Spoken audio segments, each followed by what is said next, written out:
Alright, man, I had to take notes on this episode. I'm reviewing Power Book 2 Ghosts, episode 9. I ain't even know the episode had came out. But anyway, yo, this shit was crazy, bro. So, Tariq, y'all already know he owed 2-Bit from the last couple episodes where 2-Bit was getting out because of Davis. But now Davis tried to play Tariq real quick so he could keep his money coming because Tariq was like, yo, I gotta give my money to I get some money to my grandma so she could watch Jazz or whatever. If y'all don't remember, Jazz was the little sister, the youngest. But besides Raina.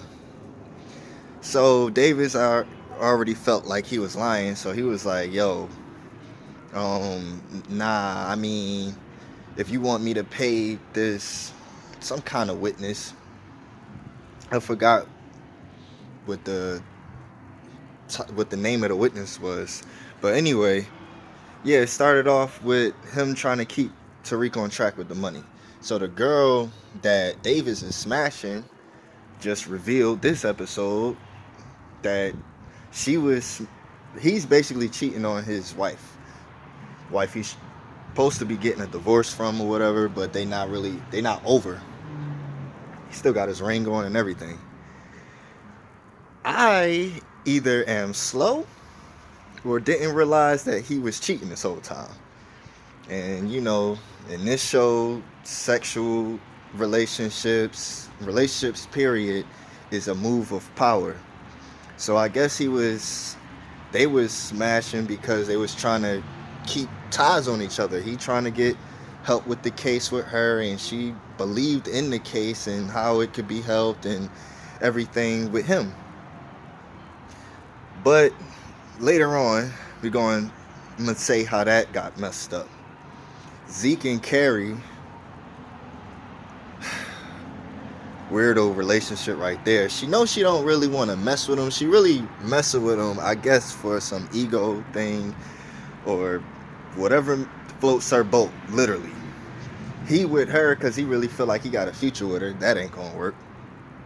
But they in bed discussing GTG or Get That Guap. That's the worst name for a gang ever. But anyway, GTG incident when he almost got his leg blew off and Drew had to come in and save him, beat up.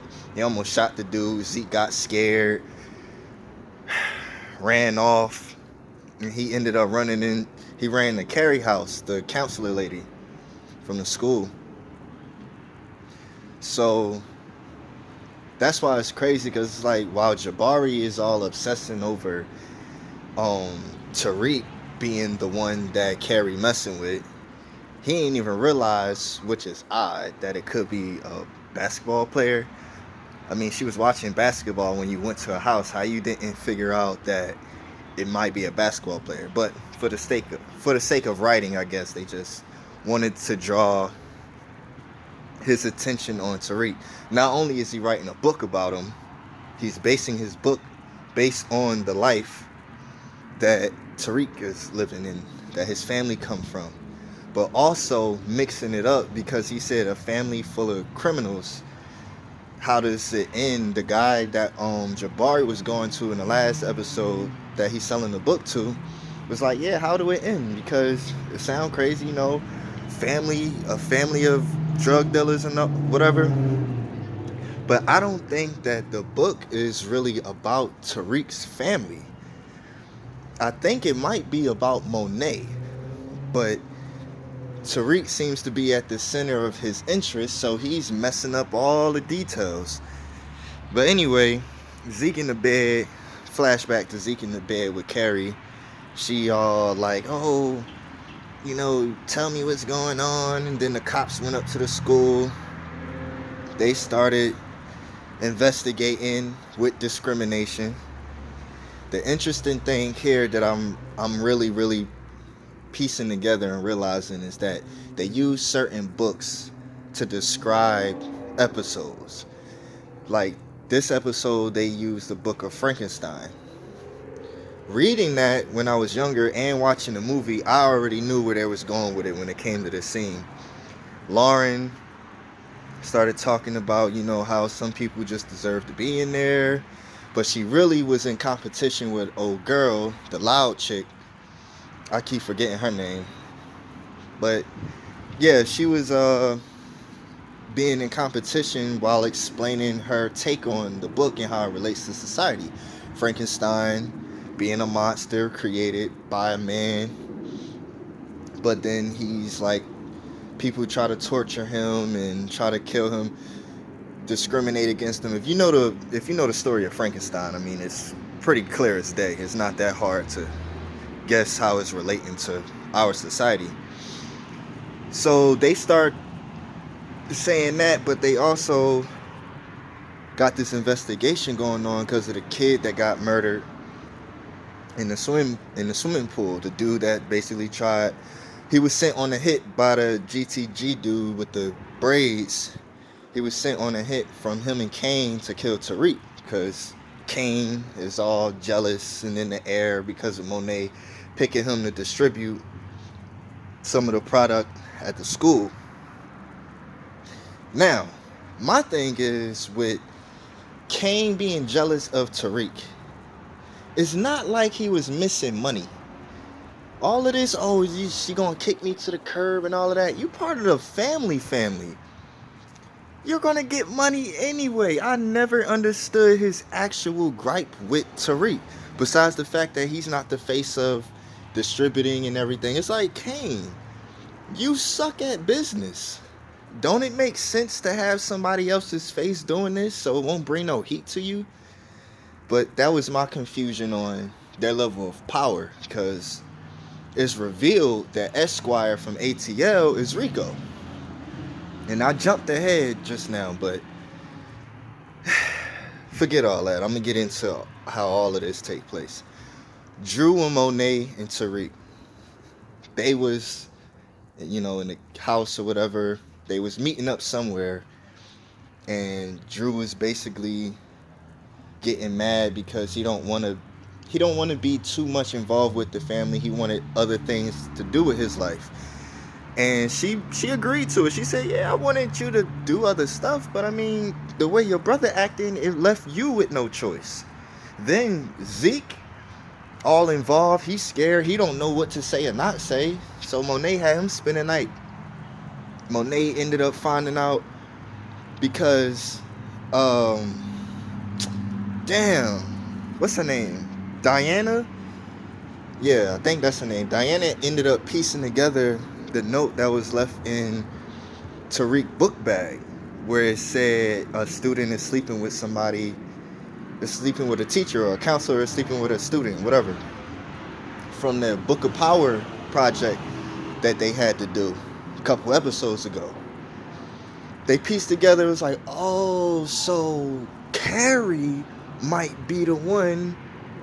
And Monet already seen Carrie and Zeke when she met up with him at the school, and she was already checking her. So Monet confronts, piece together, like, oh, so Zeke and Carrie is messing around. So she goes up to the school, confronts him, and confronts Carrie in her office like a Don. That shit was crazy. That was an actual good scene. She walked into her office, she like, oh yeah, I already know about how it's inappropriate. Because Carrie started off saying, we could discuss this later and, more appropriate time or something like that. She was like, appropriate, yeah, like what you and my nephew's doing. Basically, you don't want me to run my mouth and go to the people about you and get you fired from this. You want to stop running your mouth about my family or anything to do with my case. The reason why that was important is because Carrie used to be a prosecutor. I knew it was something about her that made her so sharp and witty, especially against Jabari, because her and him now is on the like some kind of team. They were supposed to be teaming up to help with the police investigation of the kid that got killed or whatever. And they already used discrimination. Basically, all black and brown people was the ones to look into more because they found out that it was a gang related thing.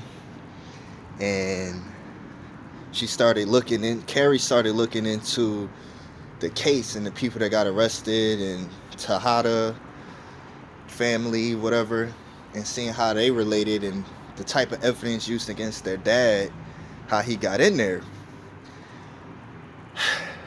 Now, yeah, so Carrie finding all of this stuff out, she's trying to piece things together, but yeah, she got caught up doing that. Jabari still trying to hide little things because he recognized Drew in one of the pictures because he was spying on Tariq the last episode. And he was about to warn Carrie in the last episode about why not to trust Tariq, but he didn't. Because he's still trying to write a book. You following me? Alright, let's keep going. Tariq in class made a point about Frankenstein and his mom. And Jabari and Carrie both looked at him and I guess took some of that into account. This episode, you didn't really see too much of Jabari, but you kind of get the gist of what he's trying to do, the information he's trying to hide. And the thing is, power with sex and relationships is one of the key things on this show. The thing is, everybody's love life is fucked up right now. If you really paying attention, nobody can use certain tools against each other because they not fucking each other right. Everybody messing up. So that's one of the things. The only person that it kind of worked out for was Drew, because when he was caught sleeping around with the basketball player dude, he got the information he needed. He found out how Tariq was moving, and he got that information together. Diana, on the other hand, she's like Tariq's love interest, but so is Lauren, so is Effie. Effie comes back, because now they got a packaging. They get a packaging from Rico, but the packages were switched. Right now, Kane took all the basic muscle that they was using from the GTG. Get that guap gang. Worst name ever. Anyway, he started doing that, and Diana confronts him like, yo, we can't move the product because your ass is manipulating and killing them. You're killing our people. Basically, the muscle / the movers. So now they basically working for Kane. I guess Rico finds that out. He ended up switching the product. How I know he switched the product, because in the end of the show, it shows, well, towards the end, it shows that they only got a little bit of coke for Tariq to move. And Tariq finally ends up revealing Riley and her intentions, who her uncle was, which is the prosecutor, because what's the name seen, Brayden seen the picture of her uncle at their house, in which I don't know how he didn't realize that was a prosecutor. But anyway, so Riley now is known to Brayden as a snitch. She's investigating him. She drugged this man at a party. He's so caught up in her, just like how Tommy was caught up with the redhead chick, that he don't really understand like how deep it's going. Because I still don't think that Brayden knows about Tariq killing his dad and how deep he was and his family was in the drug business. It's like, yeah, your dad was the largest distributor in New York. He dealt with all of the mafias and shit. But anyway, so it's starting to piece more together with him, build up a little bit more trust. Right now, Tariq be having Brayden by a string, it looked like. It looked like he be having him by a string, but, you know, Brayden do remind you of Tommy a little bit. I know the last review I said he don't really remind me of Tommy, But he's starting to now when you start looking at how he moves with his emotions. But Tasha almost caught with contraband. Why? Because Saxe had people investigate the cells just so he could see if he really had people check all the cells in that prison to see if Tasha had something. Blew up in his face because somebody came and warned her that the Tejada was dealing with. So he took the contraband, took the phone from her, which I don't know why they don't have like burner phones, like flip phones.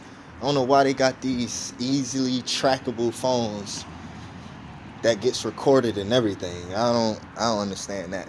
The first show, it had a lot more detailed information of how to catch and track them. Now the shit is all over the place. It's like the first show, they was tracking they regular flip phones that they had to discard. It was almost like The Wire. If you ever watch The Wire, watch The Wire, because they really introduced that idea in that show, in which you see a lot of remnants of that show in Power. Anyway, now it seems like they're not even tapping her phone that much. I guess you would have to wait to use evidence like that in court. Fine. All right, for the sake of writing, for the sake of the show and drama, they're going to leave some of that out. So, blows up in Saxe's face. Now he has to go hard. DNC, the Democratic National Convention, the people that was overseeing Ghost as governor, the ones that wanted to push him into being a governor, they watching Saxe now even harder, and they pressing him to press Davis now. So now him and Davis is clashing again. They little deal out the window. Plus, one thing that y'all need to realize about Tasha knows how to get and trap any woman she wants. Why? Because she uses her pain that she's been through, and she knows how to reflect that on other people. She knows how to dig into what hurts them about dealing with a relationship, whether they have a woman or they are straight.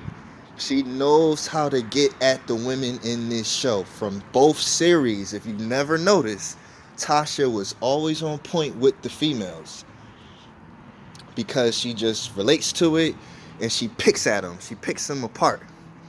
It's like watching a rap battle. Yeah, so they tried to turn...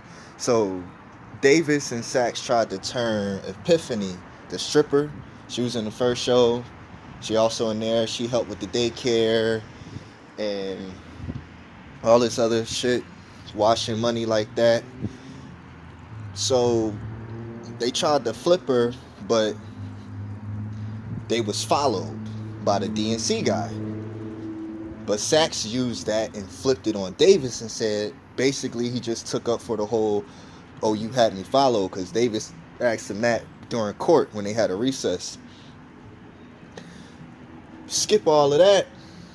Now Saxe is using all of this info to flip on him like, yeah, I already got his confession. It's the same confession that was illegally...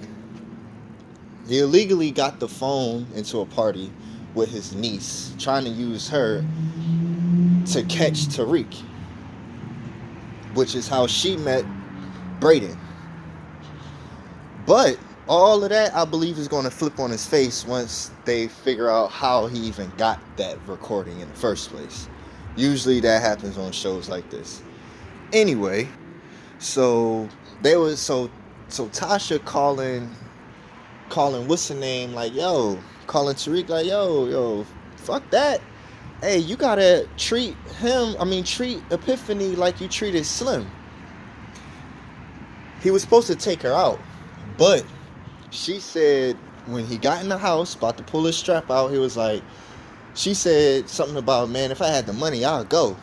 So he looked in his bag at the money, and I guess he paid her to leave so she won't testify or say anything, because Tasha didn't know what was about to be said.